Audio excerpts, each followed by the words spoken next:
कबीर माया पापणी ये मांगी मिलन हाथे, मन उतारी झूठ कर तब लागी डोले साथे। अब क्या कहते हैं, जब तक हम माया के पीछे दौड़ रहे थे ये आगे भाग रही थी। अब माया से उल्टे हटो। कैसे हटोगे? बीड़ी छोड़ दो, शराब छोड़ दो, जुआ छोड़ दो, सट्टे लाना छोड़ दो, ये दहेज लेना और देना छोड़ दो, बड़े बड़े कोठी गाड़ना छोड़ दो।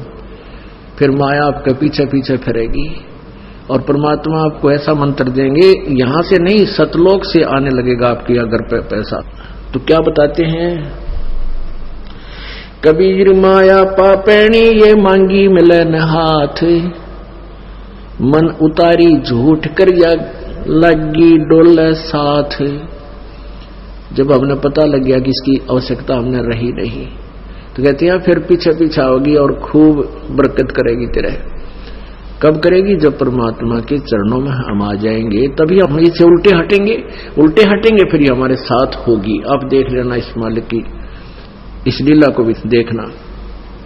कबीर माया बेसुवा, कबीर माया वैसा, ये दोनों की एक जात, आवत तो आदर करे और जाते पूछे न जात।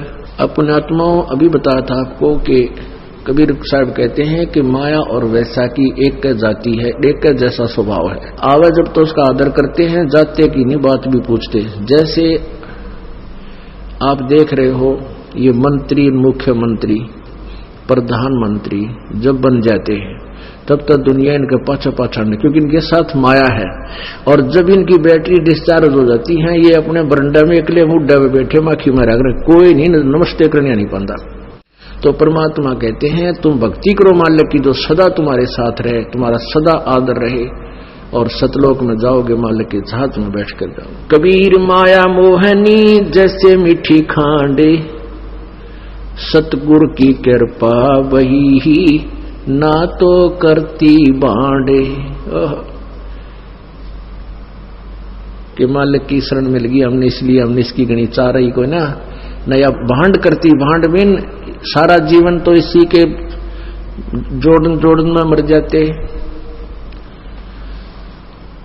और अंत समय में फिर करा कि गधे बनते, कुत्ते बनते, धक्के खाते, अंडे बना दिए भांड। अब कहते हैं ना, जैसा कोई सारा दिन भक्ति जैसी जिस विचारों में रहता है, अंत में उसके उसे विचार होते हैं। एक बुढ़ा मरे था, एक बुढ़े की मृत्यु हुई थी, 70-80 वर्ष का हो गया था। और जब उसकी मृत्यु होने लगी तो वो, क्योंकि जो भक्ति नहीं करते उनकी जुबान ये यम के दूत बंद कर देते हैं। जब तक उनके श्वास पूरे करवाते हैं, गिन गिन के इसके 100 रह रहे हैं, 200 रह रहे हैं, 500 रह रहे हैं, तो पहले आ बैठते, अंदर से उनकी जुबान रोक देते, पैरालिसिस कर देते, खिंच खिंच के सांस लेता है। अब परिवार को भी पता लग जाता है बुढ़ा जाने वाला बुजुर्ग। तो बुढ़ा की मृत्यु हो रही थी बुजुर्ग की, और लेटा लेटा न्यू करा, और बोल नहीं सकता, संकेत कर रहा था, इशारे कर रहा था। घरवाला ने सोचा पिताजी कोई धन दबा रखा किते जमीन में, और कुछ बोल के बताना चाहता पर बोल नहीं पा रहा है। उनको पता था कि यहाँ आसपास के कोई एक वैद्य था, वो ऐसी दवाई जुबान पर डाल देता था कि वो जब 1-2 बार वो बोल सकता है, और वो 500 रुपये चार्ज करता था। उसको फटाफट लाए बुला के 500 रुपये उसने घर रखवा लिए, वे पैसे दे जाओ पहले, तो ना दो तुम। फिर वो 500 रुपये वहां रखवा लिए, पहले 500 रुपये तो आज के 5 लाख के बराबर समझो। तो वहां 500 रुपये दरवा लिए। तो वो आगे डॉक्टर वैद्य, उसने वो बुढ़े की जुबान पर दवाई टपका दी, और बुढ़ा हौसले में आया। तो लड़के कहने लगे पिताजी जल्दी बता दे कहां दबा रखा दंतन है। तो क्या कहता है, नकम्मे कित मर गए तुम, यू गाय का बच्चे ने झाड़ू खा ली, देख चारन्ना का नाश कर दिया। अब वो बालक माथे में हाथ मारे नो, पिताजी या चारन्ना की झाड़ू मारा 500 रुपये में पड़ गई, और बुढ़ा मर गया। अब वो बुढ़ा की मृत्यु होगी, और वो उसकी व्यक्ति मरण लग गया। जब उसकी ध्यान पड़ गया कि गाय का बच्चा झाड़ू को चबा रहा था, और बूढ़ा नो कहना चाहता था, रे तुम नून देख लो, वो झाड़ू खा लिया, चारना का नुकसान हो गया। बच्चा ने सोची पिताजी की तो धन दाब रहा और बताना चाहे। तो सारे जीवन में जैसी जिसकी वृत्ति रही, अंत समय में वही विचार उसके अंदर प्रभावित रहते हैं। तो पुण्यात्माओं, हम ऐसी प्रैक्टिस कराएंगे कि हमें अंत समय में मालिक याद आवे, और उसके लिए ये अभ्यास, ये ज्ञान, ये भक्ति, ये सारा कुछ मिलाकर उस क्रिटिकल स्टेज पर हमारा साथ देगा। नहीं तो भूल जाता प्राणी। फिर सतगुरु साथ रहेंगे तभी आप ये ध्यान रख सकोगे। कबीर माया डाकनी सबका हु को खाए, दांत उपाड़ो पापनी दो संतों नेड़े जाए। कहते हैं यह माया सब न बर्बाद कर देती है, इसके चक्कर में सारा जीवन बर्बाद कर जाते हैं, और ये यहीं रह जाती है, और पाप इकट्ठे जो किए थे माया जोड़ने में वो संग चले जाते हैं। परमात्मा कहते हैं जब मेरे भक्ता के आसपास भी आ गई तो तेरे दांत पाड़ दूंगा। ये पाड़ दिए दांत, हमें ज्ञान हो गया कि ये माया अच्छी चीज नहीं है, और भगवान की भक्ति करें, थोड़े में गुजारा कराएंगे। हम परमात्मा की रजा में राजी रहेंगे तभी हम भक्त हैं। आप सच्चे दिल से लगे रहोगे, नियम में बंधे रहोगे, तो जो परमात्मा आपको दे उसमें संतुष्ट होना, चाहे थोड़ा दे या घना दे। हम परमात्मा को भूलकर संसार को देख करके अपने हिसाब से हम जब चलते तो परमात्मा दुखी हो जाता है हमारे से। कबीर माया दासी संत की उभी दे आसी से, भोगी और लातों छड़ी सुमर सुमर जगदीसे। क्या कितनी प्यारी बात की है परमात्मा ने कि माया दासी संत की नौकरानी है। या माया जब तुम परमात्मा की भक्ति करोगे, आपको ऐसे मंत्र दे रखे हैं कि आपके ऊपर अपने आप माया बरसेगी, नाम चाहोगे तो भी आपको मिलेगी। और कहते हैं विलसी और लातों छड़ी सुमर सुमर जगदीश। अब कैसे? अपनात्माओं, ये दास देख रहा है कितनी महंगाई हो रही है, और आप जी ने माया का सदुपयोग करना आ गया। आप कहां कहां से आते हो, किराया लगा कर आते हो, काम छोड़ कर आते हो, और आपके घर में जब पहले से ज्यादा बरकत ना हो, आप अपना हिसाब लगा सकते हो। तो कहते हैं आप यहां परमात्मा के लिए आते हो, ये किराया जो आपका भाड़ा है ये भी भगवान के पुण्य अकाउंट में लिखा जाता है। और आपको परमात्मा इतनी माया दे देगा, आप याद रखना, अपना हाथ जोड़ने पड़ेंगे। इससे पीछा छूटा परमात्मा इस दास के साथ जो बीती थी ये खूब अच्छी तरह जानता है। शुरुआत में हम लगे थे, इतना ज्ञान था नहीं, भक्ति भी करते थे, आशा ये रहती थी कि और एक कोठी बन जाए, फलाना हो जाए, दखड़ा हो जाए। और परमात्मा क्योंकि जैसे हमारी नीयत थी, दान करने लगे, भक्ति करने लगे, सिमरन बढ़ाया, उतनी ही माया आप यानी ऐसी बरकत करने लगी परमात्मा कि हम सोच नहीं सकते। पुण्यात्माओं, आप विचार करके देखो, आप कितना हेराफेरी करके कितने पैसे कमा सकते हो, कर्म बिगाड़ सकते हो, माया दिख नहीं हो सकती। परमात्मा देगा जब आपको एक नंबर से देगा। इस दास ने एक प्लाट ले लिया, नाम लेते ही 1 साल के बाद एक प्लाट लिया 16,000 का, और उसके ऊपर थोड़े से 1-2 कमरे की कंस्ट्रक्शन कर दी। वो कुल मिलाकर मेरे ख्याल में 40,000 रुपए का खर्चा हुआ होगा, और नाम लिया ही था। उसके बाद क्या हुआ, आपने खूब भक्ति करी, ज्ञान समझ में आता चला गया, तो उस प्लाट के साथ से एक बाईपास निकल गया 2 वर्ष के बाद, और वो प्लाट फिर लाखों का बिक गया। उसका रेट इतना हो गया, कोई 2 नंबर से नहीं हो। तो कहने का भाव ये है कि हम अपनी जेई की नौकरी में मान ली हेराफेरी करके कितने पैसे कमा लेते, कर्म बिगड़ते, और परमात्मा ने 1 नंबर से इतने दे दिए कि 10 साल से भी हम कुकरे नहीं कमा सकते थे। तो क्या बताते हैं, माया दासी संत की उभी दे आशीष, और विलसी और लातों छड़ी सुमर सुमर जगदीश। उसके बाद फिर परमात्मा से हाथ जोड़ने पड़े, मालिक या तो घड़ी आन लगी और कहीं फिर दबा ले नीचे, हाथ जोड़े, परमात्मा इतनी दे जितनी आवश्यकता हो। फिर धीरे धीरे से पीछा छुटवाने की चेष्टा की, जैसे इब्राहिम सुल्तान अदम के पास कितनी माया थी, और परमात्मा ने जब उसको ज्ञान दिया तो उसने उस माया का त्याग कर दिया। परमेश्वर ने यह भी कहा कबीर जी ने कि जा बेटा अब तू कर ले अपनी भक्ति बेशक, क्योंकि तुझे ज्ञान हो गया, अब तो माया में लिप्त नहीं होगा। हाथ जोड़ लिए परमेश्वर, अब तो पीछा छुटाओ इस बीमारी तय। तो हम पैसा मांगने आते हैं और फिर ये माया इतनी दे देगा भगवान, अपने हाथ जोड़ने पड़ेंगे, क्योंकि आपको ज्ञान हो जाएगा या दुश्मन है जीव की। कबीर माया तो ठगनी भाई, ये ठगती फिर सब देश, जा ठग न माया ठगी ही, ता ठग को आदेश।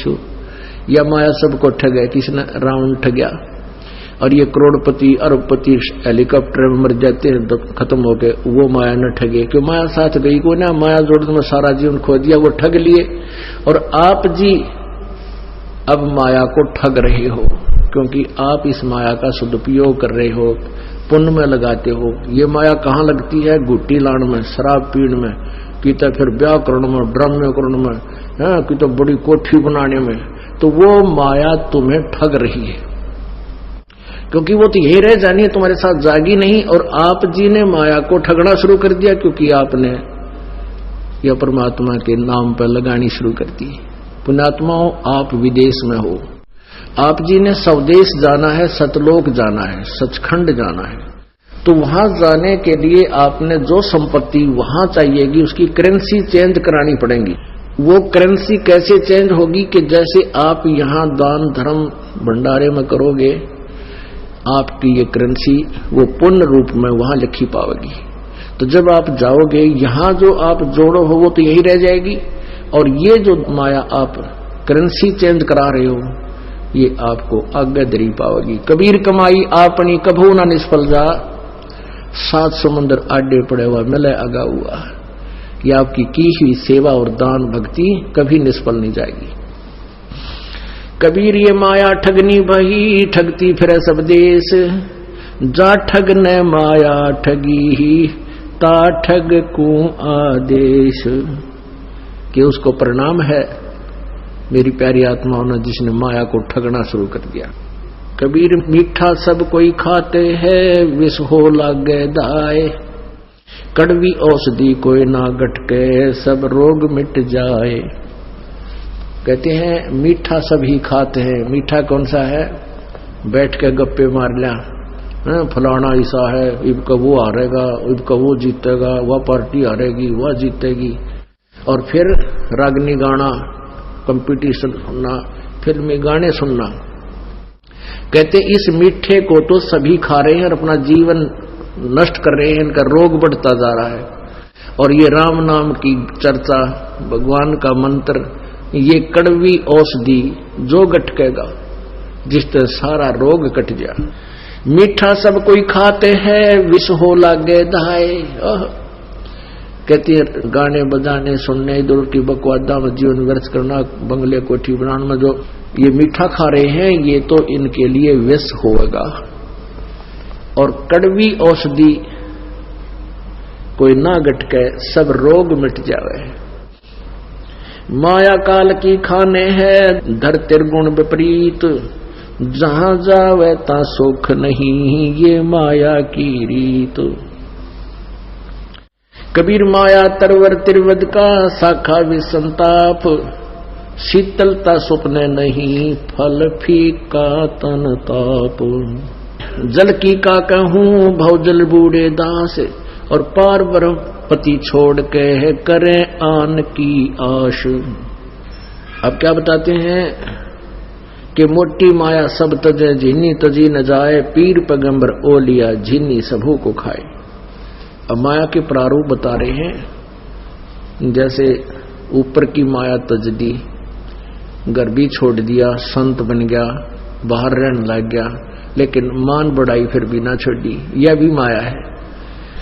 कबीर शंकर होते सबल है, ये माया फा संसार, अपने बल छूटे नहीं, छुड़ावे सिरजनहार। यह माया कहते हैं इतनी जबरदस्त आपके चारों तरफ लिपट गई, आप अपनी ताकत से नहीं छूट सकते। परमात्मा पूर्ण ब्रह्म अपनी कृपा से, अपनी विधि आपको बता करके इस माया के जाल से छुटवाएगा। होगी। इस माया को जैसे आप देखते हैं, सुना भी है, जैसे आप बताया था कि कोई भी व्यक्ति है जिसको ज्ञान नहीं होता भगवान का, सतगुरु नहीं मिलता, तो वो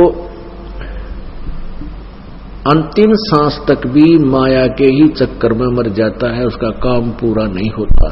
जैसे परमात्मा कहते हैं, राम नाम रटते रहो जब तक घट में प्राण, और कदे तो दीन दयाल के भनक पड़ेगी कान। अपने आत्माओं, जैसे अंत समय में भक्ति, राम का नाम कौन जपेगा? क्या कहते हैं भाई, अंत समय में जो परमात्मा को याद करता हुआ शरीर छोड़ जाता है तो वो उसके पास पहुंच जाता है। तो अंत समय में जाप भक्ति कौन करेगा? मृत्यु के समय परमात्मा की याद किसने आवेगी? जिसने पहले प्रैक्टिस कर रखी है। जैसे आप जी को रह रह कर बताया जाता है कि भगवान का भक्ति सिमरन घना करा करो। सिमरन करने का तरीका कोई विशेष नहीं है, कोई विशेष अलग से कोई पर्टिकुलर विधि नहीं है, साधारण सिंपल सहज मार्ग है ये। जैसे चलते फिरते उठते बैठते आप अपनी गाड़ी लेकर आते हो, या बस में या रेलगाड़ी में बैठकर जाते हो, किसी से गप्पे मत मारो। यहां से लेकर वहां तक, जैसे यहां से दिल्ली जाते हैं, एमपी में जाते हैं, दूर तक जाते हैं, यूपी में, पंजाब में, राजस्थान में, तो अपनी भक्ति करते जाओ, परमात्मा का सिमरन करता जाओ वहां से लेकर यहां तक। जैसे आप दिनचर्या आपकी है, कोई कहीं मजदूर है, खेती करता है, दुकान पर जाता है, ऑफिस में जाता है, तो उस रास्ते वाले समय का भी सदुपयोग करे, उसका नाम लेता जाओ, भगवान की भक्ति करता जाओ। मोटरसाइकिल पर जा रहे हो तो मोटरसाइकिल चला भी रहे हो और सिमरन भी करिए, क्योंकि परमात्मा ने ऐसी कृपा कर रखी है कि कुछ जैसे मोटरसाइकिल चलाते हैं तो अपने आप हाथ क्लच पे और पैर गियर पे अपने आप चलते रहते हैं। आदमी का ध्यान कहीं होता है और वो अपने आप कुदरती सहयोग देते हैं हमारे को हर कार्य में, और मन अपना फ्री होता है। तो मन इधर उधर की बकवाद सोचने की बजाय राम नाम पर लगाए रखे। अब ये दास जब सर्विस करता था तो स्कूटर या मोटरसाइकिल होता था, तो अपने ऑफिस से जब चलता था, रोहतक के अंदर सर्विस करता था, वो इधर सिला बाईपास के पास ऑफिस था, यानी इधर दिल्ली साइड में, और इधर हिसार साइड में कति लास्ट में आके बाहर कॉलोनी सी थी, वैसे उसमें मकान था। तो वहां से लेकर वहां तक लगभग 10-12 किलोमीटर पड़ते थे, और बीच में वो आता था एक भिवानी स्टैंड, और उसमें वो रोहतक का मुख्य बाजार था, और उसमें इतनी भीड़ लगी रहा करती थी। तो ये एक बार घर वाले कई बार वस्तु मंगा लेते थे, वो चीज लाना, वह लिस्ट बना कर दे देते कि आते समय ये घर का सामान लाना। तो कई बार ऐसा होता था दास की उसी समय मोटरसाइकिल शुरू करते ही और भगवान के सिमरन में लग जाता था, और मुझे ये भी नहीं पता लगता था कई बार तो कि मैं भिवानी चौक पर उस किला रोड पर किस टाइम मोटरसाइकिल काट कर वहां घर आ लिया। जब घर वाली गली की तरफ मुड़ता था, जब याद आती थी रे कुछ सामान भी लाना था, तो वापस जाता था जब वो सामान लेकर आता था। और रोहतक में दास का ऑफिस था, जेई की सर्विस करता था। इधर कोसली साइड में हमारा कंस्ट्रक्शन कार्य चल रहा था, तो वहां से लेकर 70 किलोमीटर पड़ती है रोहतक से कोसली, वहां से लेकर वहां तक मोटरसाइकिल में जाता था, आराम से 2-2.5 घंटे में धीरे धीरे अपना वजन करता जाता, वजन करता था।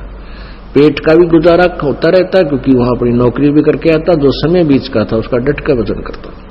अब कोई कहता सुबह भक्ति करो, वो बहुत बढ़िया समय होता है, ये बकवादियों की बातें होती है। और ये जो दास बताता है, दास एक सिविल सर्जन है, समझो इस मार्ग का डॉक्टर है, और कोई अन्य मरीज आपको कोई विधि बताता दवाई लेने की, वो तेरा दुश्मन है। क्या डॉक्टर को पता नहीं इस बात का कि तुझे कौन सी दवाई देनी है? एक मरीज के कहने से तुम कह रहे हो, कोई कहता सुबह 2 बजे से लेकर 5 बजे तक भक्ति करो, थोड़ा शर करे, और बाकी इसमें फिर अग्नि गाओ। 2 से 5 एक मजदूर आदमी कोई भी है, जैसे खेतीहर है या मजदूर है या दुकानदार है, कोई अपना नौकरी वाला है, सारा दिन मानसिक या शारीरिक कार्य से टूट लेता है और 2 से 5 वो कभी नहीं जा सकता, क्योंकि आजकल 8, 9, 10 बजे तो पहले सोया जाता ना। तो भक्ति अवश्य करो, ये नहीं कहा मान ले किसी का हैबिचुअल है वक्त उठने का, खूब करो। जिस समय आंखें खुल जाए हिम्मत है तो किसी समय जब भी आंखें खुल जाए, जैसे आप मरोड़ा लेते हो, करवट बदलते हो और आंख खुल गई, उसी समय भी सिमरन 10-20 सिमरन करे लेना चाहिए। जैसे आंखें फिर नींद आ गई तो सपने में भी वो सोपन हो जाएगा। तो कहने का भाव ये है दास का कि कबीर साहब कहते हैं सपने में बरडाए के, सौपन में बरडाए के जय कोई बोले राम। रामीन जो मंत्र दे रखे उसका जाप करे। वाके पग की पावड़ी और मेरे तन का चामे। परमात्मा कहते हैं कबीर जी कि जो सपने में बरडा के विजय मालिक ने याद करने लग गया तो इतनी पुण्यात्मा हो गया है, उसके अंदर इतना रम गया है भगवान की भक्ति कि मैं उसके लिए अपने चाम की जूती बनवा दूं, मुझे इतना प्यारा लगता है वो प्यारी आत्मा। परमात्मा कहे आशा एक जो राम की, दूजी आस निवार, और जिन पंथों तो चालना सोए पंथ संवार। एक परमात्मा की इच्छा के अतिरिक्त यदि तू कोई और इच्छाएं पाले बैठा है तो वो ठीक नहीं। जिस पंथ पे तुझे चलना है परमात्मा के पाने के लिए जो चला है तो उसी पर ज्यादा जोर दे, उसी को साफ कर, यानी सत भक्ति कर, भक्ति और दान धर्म जैसा बने अपना करता रहे। और भी बहुत से ऐसे उदाहरण हैं, जैसे एक पोलैंड देश के प्रधानमंत्री और उसकी पूरी मिनिस्ट्री, सभी मंत्री सारे उसके साथ, उसके चीफ सेक्रेटरी फैक्ट्री सारे साथदार थे एक ही जहाज में। कहते हैं 98 व्यक्ति थे, 98 के 98 उस एक ही समय मृत्यु को प्राप्त हो गए और वो किसी का शोक व्यक्त करने जा रहे थे। अपनात्माओं आप विचार करके देखो हमारे ऊपर कितना दबाव है तीनों गुणों का। इसने कितने जबरदस्त इंजेक्शन ला रखे हैं, इतना ज्ञान सुनकर और इतना कुछ घटना घट रही है, हम प्रतिदिन देख रहे हैं और फिर भी असर ना होता। फिर भी हमारे ऊपर वो उतना प्रभाव नहीं बन रहा, क्योंकि जैसे किसी का नशा हो रहा हो और नशा उसका हो गया किसी चीज, शराब पी रखी है, सुल्फा पी रखा है, फिर उसको कोई बताता है कैसे हो गया, अच्छा ऐसा हो गया, ठीक। कोई कहे तो मेरे घर में चोरी हो गई है, अच्छा चोरी होगी, हाँ चोरी होगी है। अब ये पता लग गया तेरे घर में चोरी होगी, नुकसान हो गया, तुरंत चल देना चाहिए उसने, वहां जाकर संभालना चाहिए क्या जुल्म हो गया, क्या क्या नुकसान हुआ। तो हम ये जो आपको बता रहे हैं ये आपकी चोरी हो रही है, आपका जीवन बर्बाद हो रहा है। आप सत भक्ति ना करके ये डरे ढोंड पर लगे हुए हो। आजकल तो ये ऐसी ऐसी साइंस के इंस्ट्रूमेंट बना दिए, मोबाइल फोन बन गए, 1 मिनट भी फुर्सत नहीं। जिसका जरा सा कितना बिजनेस चल रहा है, कभी किसी का फोन, कभी किसी का फोन, किताब बकवास करने के लिए मिला रहा है। उसके बाद फिर क्या होता है, फिल्म, इसके अंदर ना जाने किस प्रकार के गाने, फिल्म, अपना सारा दिन कितना बर्बाद कर लो। बड़ी असुविधा दे दी काल ने, क्योंकि उसको पता था कि ये समय भक्ति का आ गया और इसने ये जुल्म करवाना था कि ये कोई भक्ति करे ही नहीं, इन बकवादा में बढ़ा रहे, सुने नहीं मालिक के नाम। लेकिन परमात्मा भी समर्थ है। पुण्यात्मा जिसके घर में कोई मौत हो जाती है, चला के देखो टेलीविजन ने, और चला के देखना इस मोबाइल के अंदर बकवादों को, एक झटके में पूरा परिवार डिढाल हो जाता है। तो इस प्रकार की जब बकवादा करने वालों के घरों पर ऐसे हादसे होंगे, फिर वो भगवान की तरफ बाद में चलेंगे, आना पड़ेगा यहाँ पर। और जो भगवान की शरण में है उनके ऊपर आपत्ति नहीं आया करती, कभी नहीं आ सकती, यदि वो सच भक्ति करते हैं। ड्रामाबाजी करते हैं, नियम तोड़कर रहते हैं, उनका कुछ भी हो सकता है, चाहे वो बेसिक उपदेश भी ले रखा है उन्होंने, लेकिन उपदेश खंड हो जाता है जिस दिन नियम।